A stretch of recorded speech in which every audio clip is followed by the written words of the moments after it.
Ayat tersebut menyadarkan kita semua tentang tujuan Allah Ta'ala menghadirkan kita di dunia ini, yakni untuk beribadah kepada Allah Ta'ala, bukan untuk yang lainnya. Jadi mari sama-sama kita pergunakan sisa umur kita untuk beribadah kepada Allah Ta'ala. Karena mungkin sebagian dari kita, sisa umur kita tinggal sedikit lagi dibandingkan yang telah kita habiskan. Maka mari sama-sama kita pergunakan sisa umur ini untuk beribadah kepada Allah Ta'ala.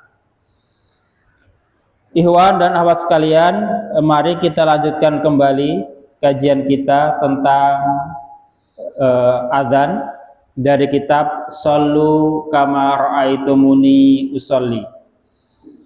Yang pada malam hari ini kita sampai kepada lafaz azan.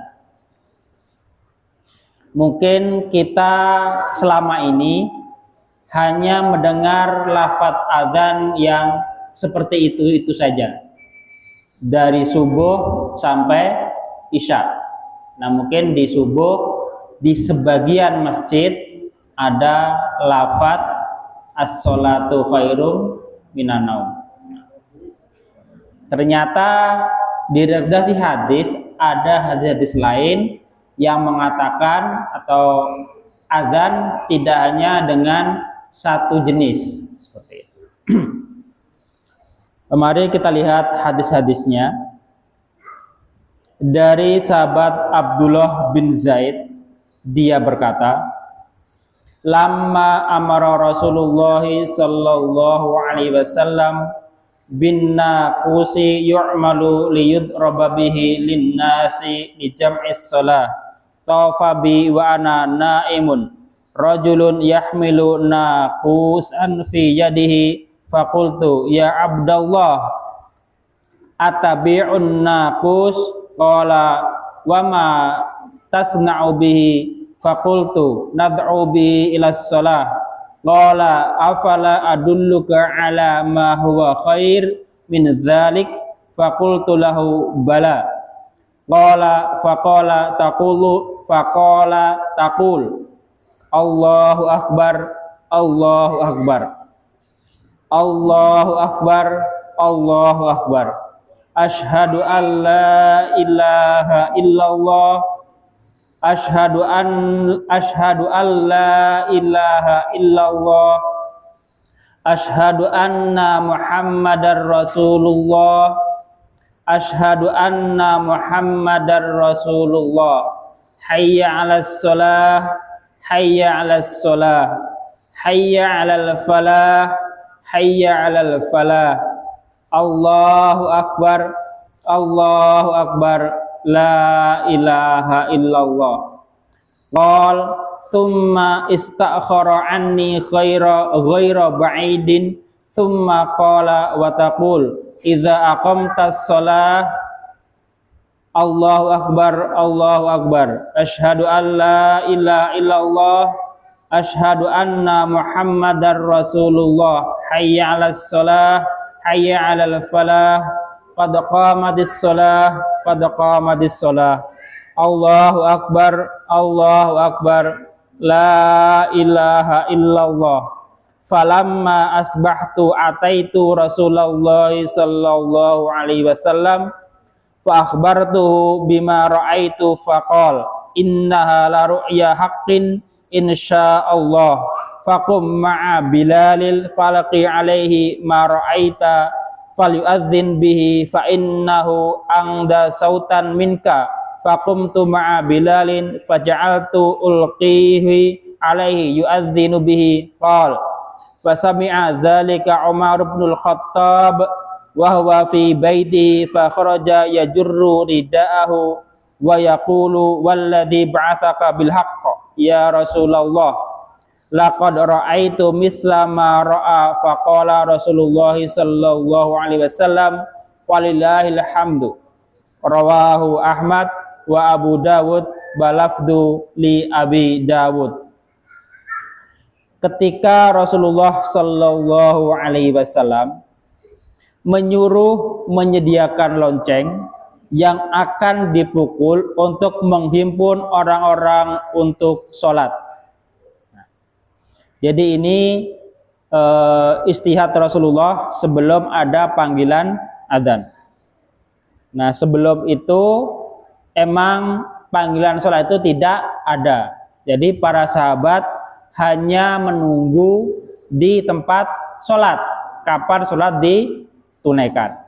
Nah, kemudian ada sahabat saling bermusyawarah bagaimana agar sahabat itu bisa berkumpul bersama-sama ketika masuk waktu sholat, seperti itu.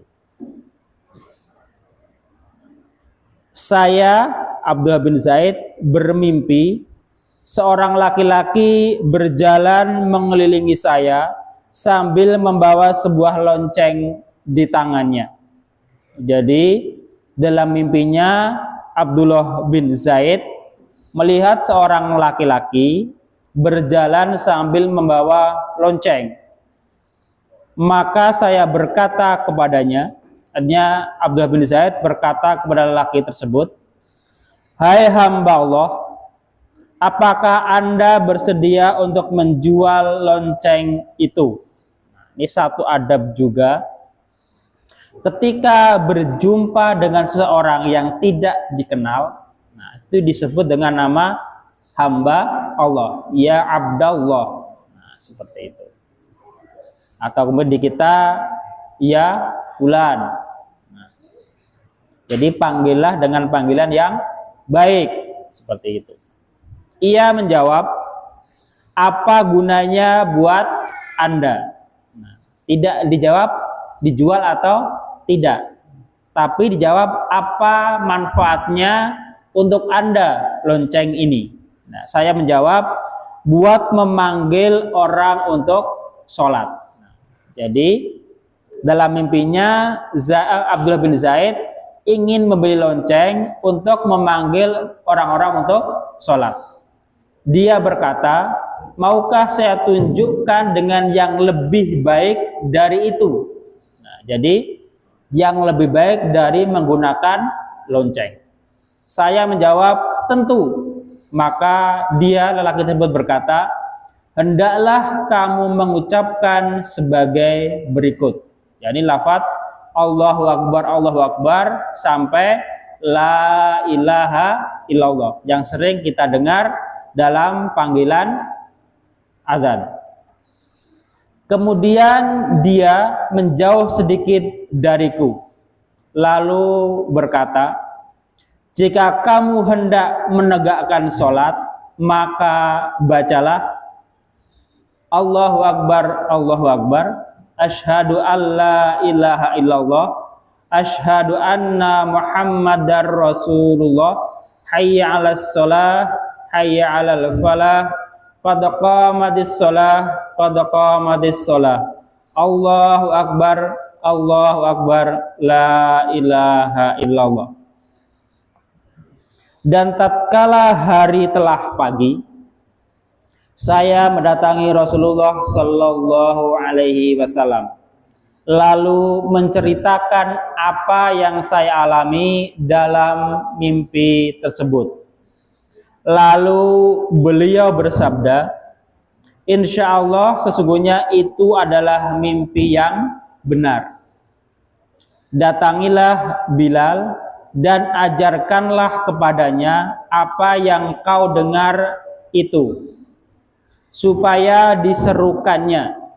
Artinya di pagi harinya Abdullah bin Zaid itu menemui Rasulullah mengabarkan tentang mimpi yang dialaminya, bahwasanya dia diajarkan oleh seorang laki-laki untuk mengumandangkan azan sebagai panggilan sholat. Kemudian Rasulullah membenarkan mimpi tersebut. Dan diminta untuk mengajarkannya kepada Bilal karena suaranya lebih baik dan lebih lantang dari suaramu.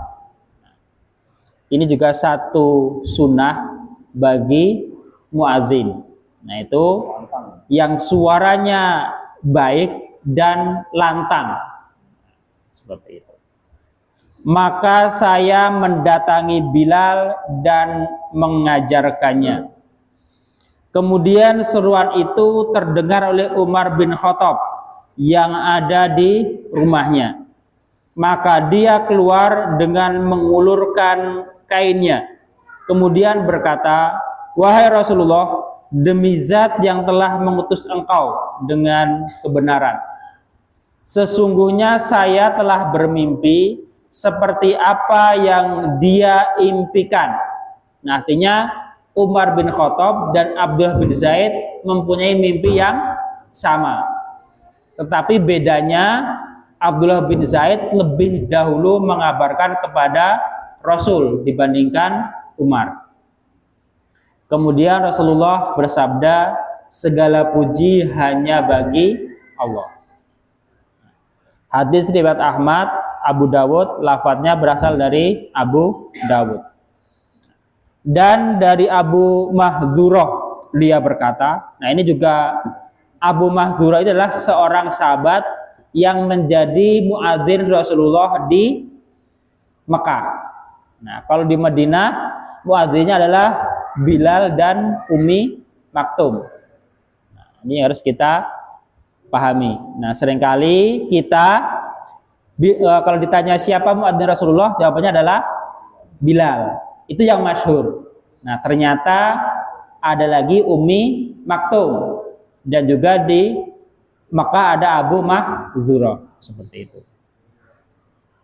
Allamani Rasulullah sallallahu alaihi wasallam al-adzan tis'a asyrata kalimatan wal iqamata sab'a asyrata kalimatan. Jadi Rasulullah sallallahu alaihi wasallam mengajarkan adzan kepadaku, kepada Abu Mahdzurah sebanyak 19 kalimat dan qomat 17 kalimat. Al-adzanu Allahu Akbar, Allahu Akbar, Allahu Akbar, Allahu Akbar, asyhadu an la ilaha illallah, asyhadu an la ilaha illallah, asyhadu anna Muhammadar Rasulullah, asyhadu anna Muhammadar Rasulullah, asyhadu an la ilaha illallah, asyhadu an la ilaha illallah, asyhadu anna Muhammadar Rasulullah, asyhadu anna Muhammadar Rasulullah.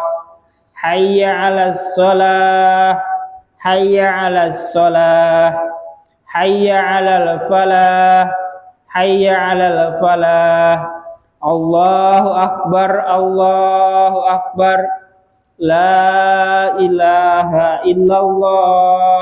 Nah, ini lafaz azan yang Rasul ajarkan kepada Abu Mahdzurah. Sama enggak dengan azan yang pertama tadi dari Abdullah bin Zaid tadi? Yang pegang buku mungkin lebih bisa ditelaah. Beda. Nah, ada bedanya. Kalau di tadi Abdullah bin Zaid itu seperti yang kita dengar setiap hari. Tetapi di lafaz Abu Mahdzurah ini itu setelah lafaz takbir 4 kali takbir, kemudian syahadat Allah, kemudian asyhadu anna Muhammadar Rasulullah 2 kali, itu lafaz asyhadu alla ilaha illallah diulang kembali sebanyak 2 kali. Demikian pula lafaz asyhadu anna Muhammadar Rasulullah 2 kali juga. Bedanya di situ. Jadi di lafaz Abdullah bin Zaid seperti yang kita dengar, Kalau di lafadz Abu Mahdzurah itu setelah asyhadu anna Muhammadar Rasulullah kembali ke asyhadu alla ilaha illallah 2 kali. Kemudian asyhadu anna Muhammadar Rasulullah 2 kali. Baru hayya 'alas shalah sampai la ilaha illallah. Seperti itu. Wal iqamatu sab'a asyrata kalimatan. Dan iqamah itu adalah 17 kalimat, yakni Allahu Akbar, Allahu Akbar, Allahu Akbar, Allahu Akbar, asyhadu an la ilaha illallah, asyhadu an la ilaha illallah, asyhadu anna Muhammadar Rasulullah, asyhadu anna Muhammadar Rasulullah, hayya 'alas shalah, hayya 'alas shalah, hayya 'alal falah, hayya 'alal falah, qad qamatis shalah, qad qamatis shalah, Allahu akbar, Allahu akbar, la ilaha illallah. Rawahu Abu Dawud wa Tirmidzi wan Nasa'i wa Ibnu Majah wa lafdzu li Ibnu Majah. Lafadz iqamahnya pun juga beda dengan yang Abdullah bin Zaid tadi. Nah, kalau Abdullah bin Zaid tadi 1 kali 1 kali. Nah, kalau di sini juga 2 kali 2 kali. Seperti itu.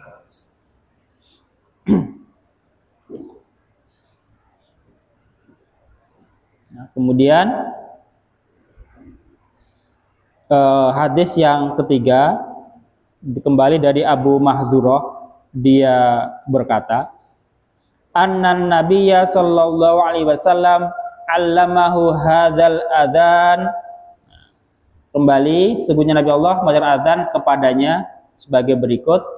Allahu akbar, Allahu akbar, asyhadu an la ilaha illallah, asyhadu an la ilaha illallah, asyhadu anna Muhammadar Rasulullah, asyhadu anna Muhammadar Rasulullah. Thumma ya'udu fayaqul asyhadu an la ilaha illallah, asyhadu an la ilaha illallah, asyhadu anna Muhammadar Rasulullah, asyhadu anna Muhammadar Rasulullah, hayya 'alas shalah marratain, hayya 'alal falah marratain, zada Ishaqu Allahu akbar, Allahu akbar, la ilaha illallah. Nah, di lafadz yang ketiga ini bedanya adalah di kata Allahu akbar, Allahu akbar yang pertama. Itu hanya 1 kali, tidak 2 kali. Nah, kemudian selanjutnya sama dengan lafadz Abu Mahdzurah tadi, seperti itu. Jadi lafadz adzan dari hadis ini ada 3 macam. Yang pertama, takbir pertama 4 kali, sedang kalimat lainnya masing-masing 2 kali. Kalimat tauhid dibaca 1 kali, maka jumlah kalimat tersebut seluruhnya adalah 15. Itu hadis pertama tadi dari sahabat Abdullah bin Zaid. Nah, sedangkan hadis yang kedua, takbir pertama 4 kali, kalimat syahadat masing-masing 2 kali, kemudian diulangi kembali 2 kali 2 kali, sedang kalimat yang lainnya masing-masing 2 kali tanpa diulang. Kalimat tauhid hanya dibaca 1 kali, maka bilangan kalimat seluruhnya 19. Takbir kemudian adzan yang ketiga atau hadis yang ketiga, takbir pertama 2 kali, kalimat syahadat masing-masing 2 kali, kemudian diulang kembali, kalimat yang lain 2 kali, kalimat tauhidnya dibaca 1 kali. Nah, kesimpulannya dari ketiga hadis tadi, Asy-Syaukani dalam kitab Nailul Autar mengatakan yang benar riwayat takbir 4 kali itu lebih kuat karena mengandung tambahan, dan riwayat itu bisa diterima sebab tidak ada yang menafikannya di samping itu riwayatnya sahih. Jadi menurut As-Shawqani itu hadis yang pertama yang lebih kuat dan benar. Dan hadis ini lafaz hadan ini yang banyak diamalkan oleh orang-orang pada zaman ini. Nah, kalau kita hari ini mengamalkan hadis yang kedua, paling orang satu kampung datang semua ke masjid, bukan untuk sholat, tapi untuk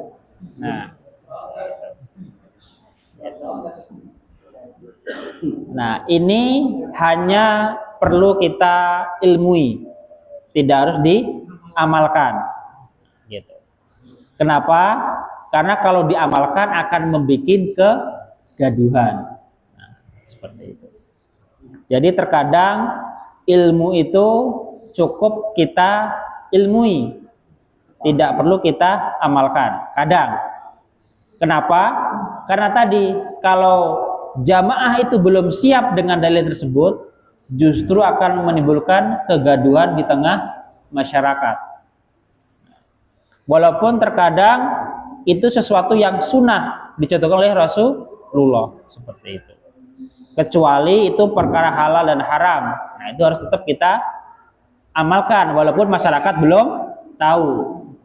Tapi kalau sunnah-sunnah yang masih bisa ditoleransi amalannya, nah itu bisa hanya kita sendiri yang mengamalkan, tidak perlu kita amalkan bagi orang lain. Seperti amalan sujud syahwi ketika Jumat pagi.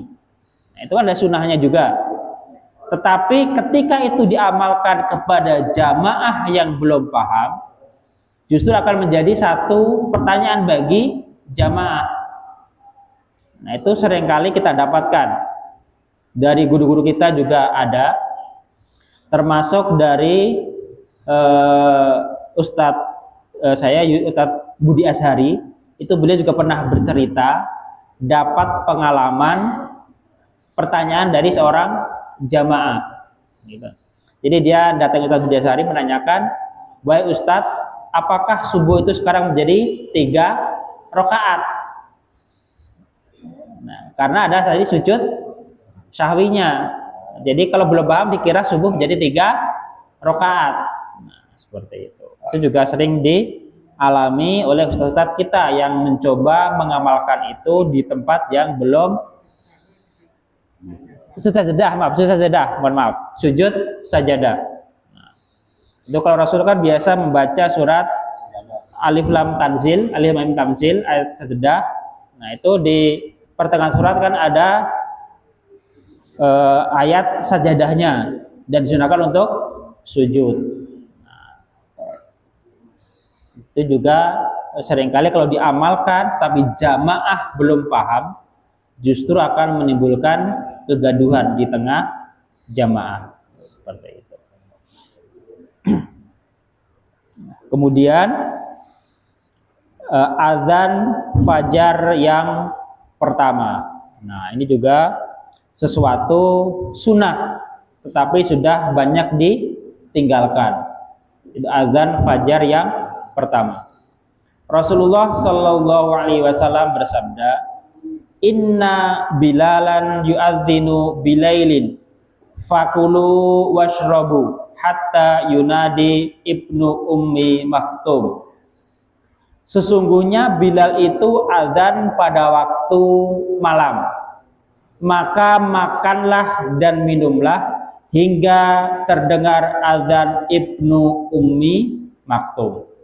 Nah, ini jadi maklumat Rasulullah kepada para sahabat, ketika mendengar azan Bilal masih boleh makan dan minum. Artinya waktu sahur masih ada hingga terdengar azannya Ummi Maktum. Summa qala wa kana rajulan a'ma la yunadi hatta yuqala lahu asbahta. Rawahul Bukhari wan Nasai wa lafdhu lil Bukhari. Kemudian dia berkata, dia adalah orang buta, maka ia tidak adzan sehingga dikatakan kepadanya telah datang waktu subuh, telah datang waktu subuh. Jadi itu di waktu subuh itu di masa Rasulullah adzan 2 kali, adzannya Bilal dan adzannya Ummi Maktum. Nah, Bilal itu adzan lebih awal. Kalau mungkin sering kita dengar sebagai sebutan adzan awal. Nah, kalau Ummi Maktum itu adzannya adzan subuh kalau bahasa kita hari ini. Jadi ketika adzan Bilal adzan itu masih boleh sahur, makan dan minum. Nah, mungkin kalau sekarang jam-jam 3-an lah kurang lebih seperti itu. Dari hadis ini menunjukkan tentang disyariatkannya adzan pada malam hari sebelum waktu subuh, sebagaimana yang dilaksanakan oleh sahabat Bilal bin Rabah. Nah, kemudian dari Abu Mahdzurah dia berkata, terjemahnya saja, saya melaksanakan adzan pada masa Rasulullah Shallallahu Alaihi Wasallam. Saya mengucapkan dalam adzan fajar yang pertama dari Allahu Akbar sampai hayya 'alal falah, kemudian mengucapkan as-salatu khairum minan naum, as-salatu khairum minan naum, Allahu Akbar, Allahu Akbar, la ilaha illallah. Hadis riwayat An-Nasa'i. Hadis ini juga menunjukkan tentang disyariatkannya adzan awal dengan mengucapkan as-salatu khairum minan naum sebanyak 2 kali sudah ucapan hayya 'alal falah, seperti itu. Kesimpulannya tentang adzan fajar ini, disunahkan supaya melaksanakan adzan pada fajar yang pertama sebelum datang waktu subuh. Adzan yang pertama ini adalah saat-saat untuk melaksanakan sahur bagi yang hendak saum, dan disyariatkan pada adzan awal membaca taswib, yakni as-salatu khairum minan naum, setelah membaca lafaz hayya 'alal falah, seperti itu.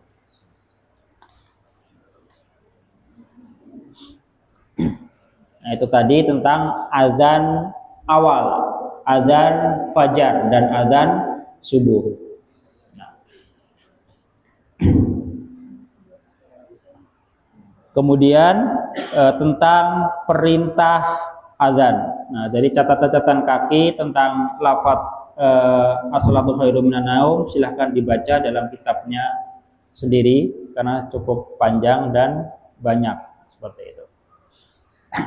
Rasulullah SAW bersabda, fa idza hadaratis salatu falyu'adzin lakum ahadukum wal ya'umkum akhbarukum, rawahul Bukhari wa Muslim wa Nasa'i wa lafdhu lil Bukhari, yarhamukallah.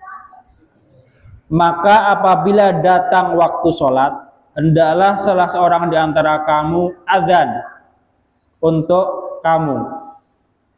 Jadi ketika datang waktu sholat, hendaklah ada salah seorang yang mengumandangkan adzan. Dan hendaklah yang mengimami kamu orang yang paling dewasa di antara kamu. Hadis riwayat Bukhari, Muslim, dan Nasa'i, dan lafadznya berasal dari Imam Bukhari.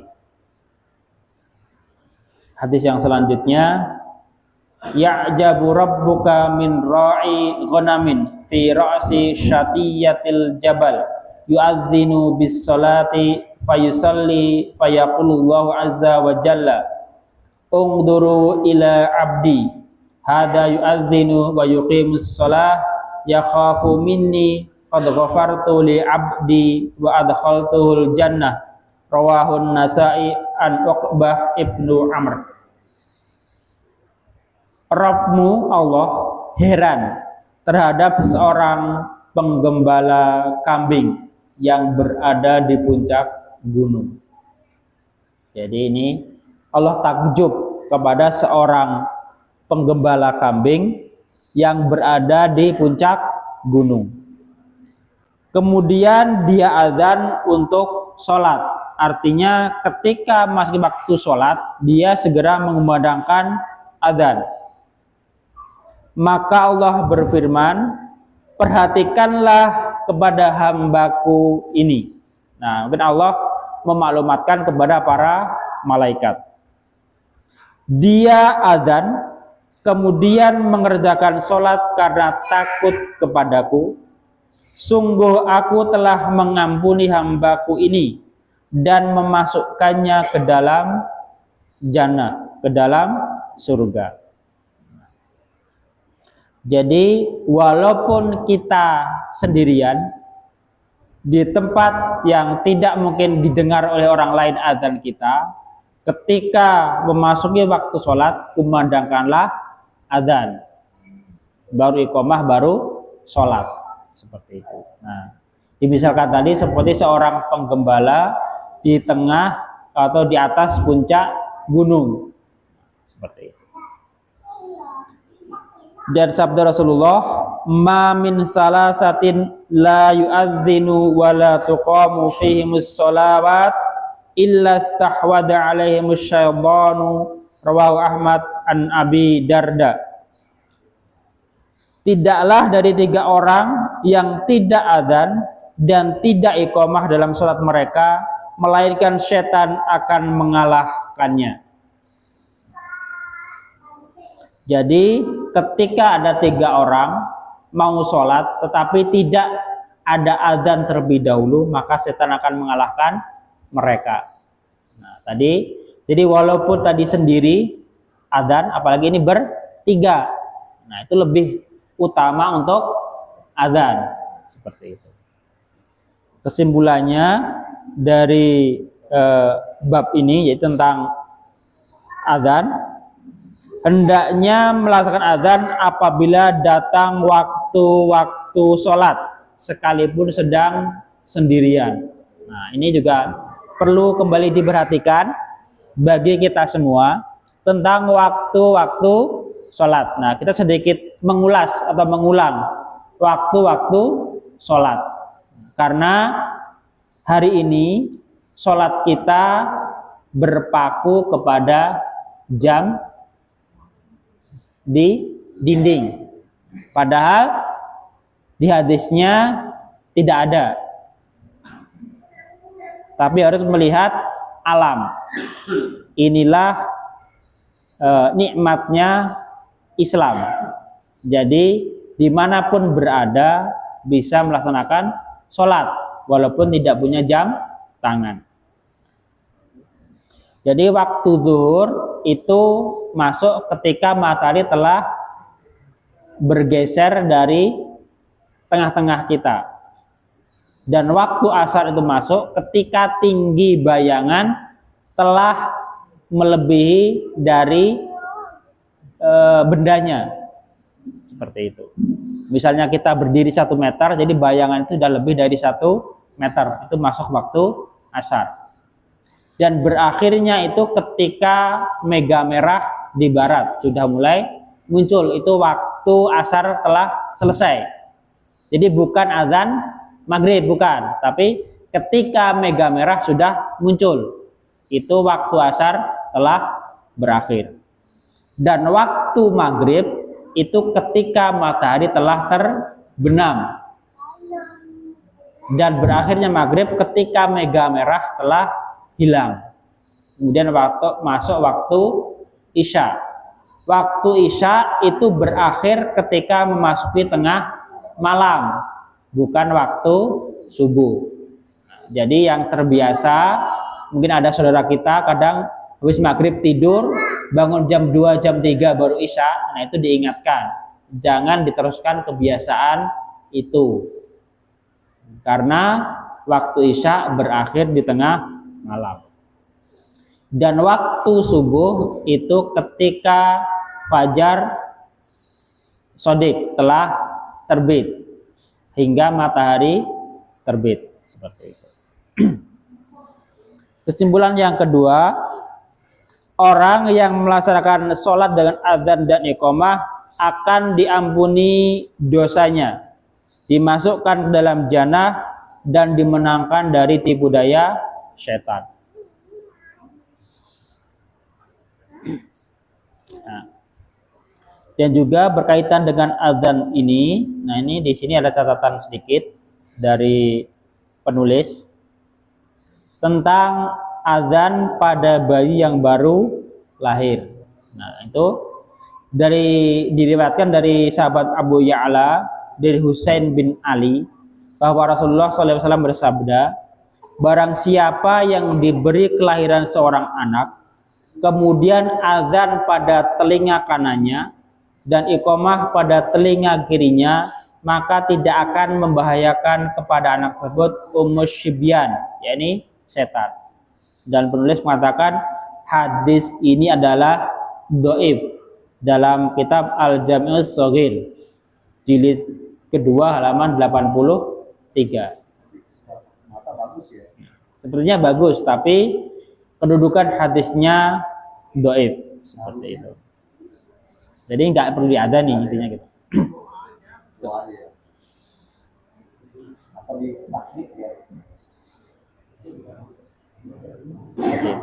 Kemudian hadis yang kedua dari Abu Dawud dan Tirmidzi dari Abu Rafi' bahwa dia berkata, saya melihat Rasulullah SAW azan pada telinga Hasan bin Ali ketika Fatimah melahirkannya, sebagaimana azan untuk sholat. Nah, hadis ini lemah. Dalam satunya terdapat Asim bin Ubaidillah al-Madani. Dia adalah dhaif. Nah, itu dalam kitab Takhribut Tahdzib juz 1 halaman 384 seperti itu. Nah, bisa dipahami ya para ikhwan akhwat sekalian ya tentang adzan ini ya. Tadi lafaz adzan itu dari hadisnya ada 3 model. Yang diamalkan adalah model yang pertama seperti yang kita dengar. Dan mengenai lafaz as-salatu khairum minan naum, itu di masa Rasulullah diamalkan ketika azan awal sebelum azan subuh. Karena di masa Rasulullah azan itu disebut 2 kali, yaitu sebelum subuh dan azan subuh. Nah, kalau hari ini di kita yang azan 2 kali adalah azan yang 2 kali azan apa? Jumat. Nah, itu pun mungkin juga bersandar kepada sahabat sebenarnya. Cuman waktunya yang kurang pas dibandingkan di masa itu. Nah, kalau di masa Utsman bin Affan itu memang beliau beristihad adzan Jumat 2 kali. Yang pertama itu mungkin ketika matahari mulai terik sekitar jam 10 atau jam 11 lah di kita. Ketika waktu 2 sedang puncaknya, itu mulai dikumandangkan adzan, memberitahukan kepada kaum muslimin bahwa itu adalah hari Jumat. Dan adzan keduanya ketika masuk waktu zuhur. Nah, tidak seperti hari ini beriringan seperti itu.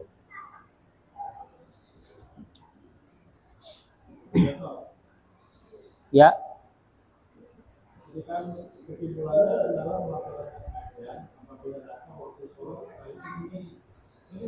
Laki-laki atau perempuan, kadang-kadang perempuan sholatnya kan di rumah.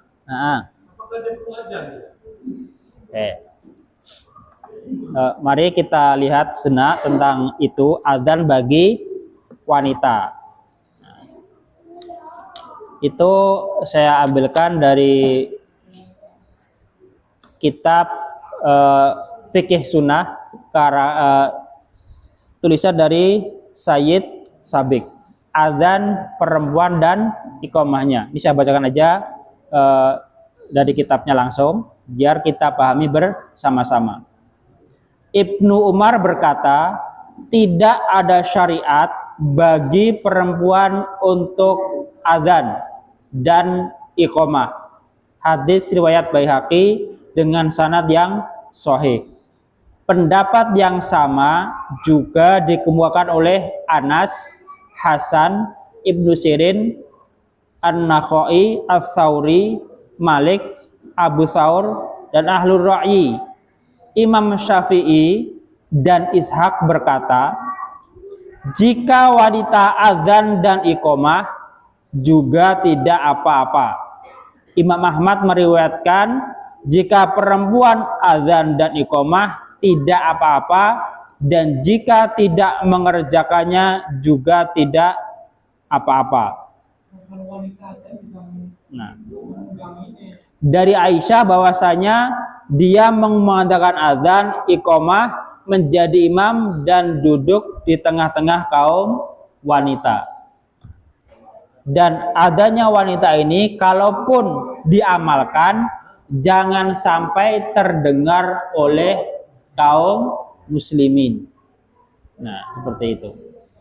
Jadi cukup terdengar di kalangan mereka sendiri. Misalnya muslimat sedang taklim muslimat, dan situ tidak ada laki-laki sama sekali, hanya dia muslimat semua yang hadir.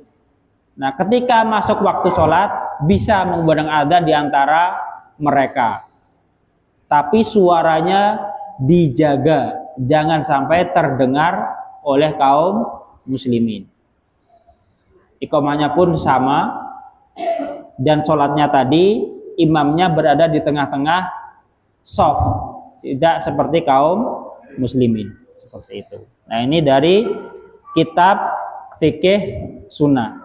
Nah, semoga bisa dipahami oleh kita semua kaum muslimin dan juga ibu-ibu seperti itu. Jadi ibu-ibu itu muslimat boleh adzan, boleh tidak. Kalau laki-laki harus ada adzan, kalau muslimat tidak harus ada adzan dan iqomah, seperti itu. Bisa dipahami ya para ikhwanawat tentang muslimat, adzannya bagaimana. Lafadznya sama, tidak ada perbedaan dari adzannya kaum muslimin, seperti itu.